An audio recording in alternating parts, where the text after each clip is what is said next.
Parlons à présent du combat des étudiants de l'ULB. Les logements qu'ils occupent seront privatisés et cela leur fait craindre une augmentation des prix. Une université réservée à l'élite. Ils ont donc multiplié les actions pour se faire entendre. Le reportage d'Aurélie Didier. Par tous les moyens, ils veulent faire passer leur message. Acte. Il faut agir pour avoir des logements étudiants publics et pas privatisés.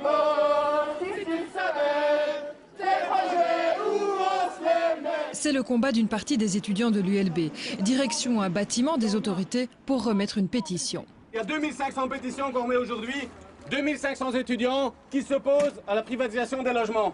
Ils sont contre la privatisation des cotes car les loyers vont augmenter. Yasmine habite dans un des logements étudiants qui sont déjà privatisés. Elle paye 450 € par mois. C'est beaucoup trop cher selon elle. Ce n'est pas correct parce que les étudiants normalement ne peuvent pas se financer à un cote aussi cher parce que 400 € par rapport aux autres cotes, ça va. Je connais une fille qui paye par exemple 600 € pour la même superficie et c'est quand même très très cher sans les charges encore. Les logements privés, c'est encore l'exception, mais cela devrait devenir la règle. En fait, l'ULB dispose de 1700 logements, elle veut en avoir 4500 d'ici 2017. Pour y arriver, elle ne peut pas emprunter à une banque, elle veut donc déléguer le travail à la société Cofinimo.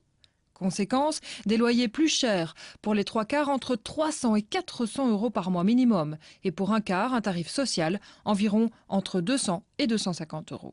La rénovation de ces logements, par exemple, a déjà été privatisée. Inacceptable pour ces étudiants. C'est un moyen d'augmenter la difficulté d'accès à l'enseignement et donc d'empêcher une démocratisation de l'enseignement. Dans une période où justement, alors que tout le monde dit voilà on n'a plus d'argent public, c'est la crise, c'est de plus en plus difficile, on le voit, où justement il y a de plus en plus de gens qui ont besoin de logements à prix démocratique. Leur solution, rénover et construire avec de l'argent public. Mais selon les autorités, avec la crise, c'est difficile. Vous savez comme moi, l'état dans lequel est la Fédération Wallonie-Bruxelles, alors il faut se battre pour son refinancement et il faut se battre pour un refinancement structurel. Et c'est ce que nous faisons au quotidien.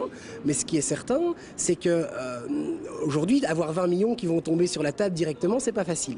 L'université assure qu'elle gardera un contrôle sur le montant des loyers. Certains représentants d'étudiants sont d'accord avec l'université, mais d'autres, comme ceux-ci, continueront le combat contre la privatisation.